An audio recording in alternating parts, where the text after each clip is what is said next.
Christmas lights twinkled softly above the dining table, their warmth clashing with the frost that had settled inside me. My wife's father lifted his glass, a smug grin tugging at his lips. "This is Dave," he said, voice dripping with satisfaction. "He'll be perfect for Sarah after the divorce." The room offered polite laughter. Sarah's laugh was a little too loud, her fingers brushing against Dave's sleeve. I spread butter across my roll with a calmness that wasn't calm at all. "How nice," I said evenly, letting the knife glide over the bread. "Dave, did they mention the house is in my name? And the prenup?" Silverware froze midair. Sarah choked on her wine. Her father blinked. Dave shifted in his chair. I chewed slowly, letting the silence do the speaking for me. "I married Sarah because I believed in us." I remembered her smile in college, wild, alive, unafraid, like light breaking through darkness. Her father never approved. I wasn't wealthy enough, not established enough. But Sarah chose me, or so I thought. We built a home together. Our memories were woven into the walls, into the picture frames. I loved her with a loyalty that cost me pieces of myself. She gave me laughter, but she also gave me betrayal. The first crack was small, a late-night meeting that smelled of perfume, a phone buzzing with messages she wouldn't let me see. I wanted to believe her excuses. But belief died the day I found the emails. Her father's name threaded through every message, every plan. And one name appeared again and again. Dave. Sarah wasn't just cheating. She was being moved like a pawn on a chessboard. Her family was orchestrating my replacement while I still shared her bed. I remember staring at the screen, and instead of shattering, something colder settled inside me. Pain sharpened into purpose. I didn't confront her. I didn't plead. I let her believe I was blind. That was my first gift to myself, silence. While she played her game, I began preparing mine. I revisited the prenup with my lawyer, every clause ironclad, the house mine, investments protected, her share limited to what I allowed. I started documenting everything. Screenshots, call logs, bank transfers she thought were hidden. Every breadcrumb led back to Dave and her father. I smiled more at dinner, kissed her cheek, bought her flowers. She mistook it for guilt, for weakness. She never saw the trap closing. Revenge isn't fury. It's architecture.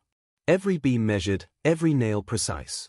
I discreetly shifted assets, moved accounts, ensured that when the time came, there would be no safety net for her.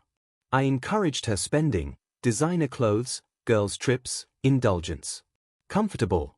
Unaware. And Dave? I researched him. A divorce tucked under his charm. Debts he prayed no one would notice. The perfect man for a setup. When Christmas invitations went out, I knew the stage was set. Her father couldn't resist the spectacle of introducing Dave as the heir apparent. They thought they would humiliate me. But humiliation is loud. Silence cuts deeper. At dinner, when her father introduced Dave, my heart didn't race. I was ready. My calm unsettled them more than any outburst ever could. Did they mention the house is in my name? I asked softly. And the prenup? Wine spilled. Sarah coughed. Dave frowned, confused. Her father's jaw tightened. Their perfect script burned to ash in front of them. Later that night, Sarah cornered me in the kitchen. "You embarrassed me," she hissed. "No," I said, meeting her gaze. "You embarrassed yourself. I just lit the room." She saw the truth flicker in my eyes. Everything she thought she had hidden, I already held in my hands. She opened her mouth to argue, but I cut her off with a single line. "Check your email." Her hands trembled as she read. Attachments. Screenshots. Financial trails. Messages. Copies already with my lawyer, hers, even Dave's ex-wife. A full dossier of betrayal, carefully assembled. She crumbled, not with tears, but with the silence of someone who realized the floor beneath their life had already been sawed through. 2 weeks later, the divorce was finalized. She fought, of course, but the prenup was unyielding. Her father brought in lawyers, but they found nothing. Every move they made had already been countered. Dave vanished before the ink even dried. A man drowning in debt has no interest in a woman with nothing to offer. He was never there for her, only for what her family thought she would inherit. Her father, who once raised his glass to toast my replacement, now avoided my gaze.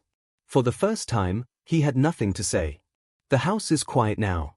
Empty frames where her smile once lived. I walk through these rooms without bitterness. I'm not broken. I'm free. People ask if I regret it, if I miss her.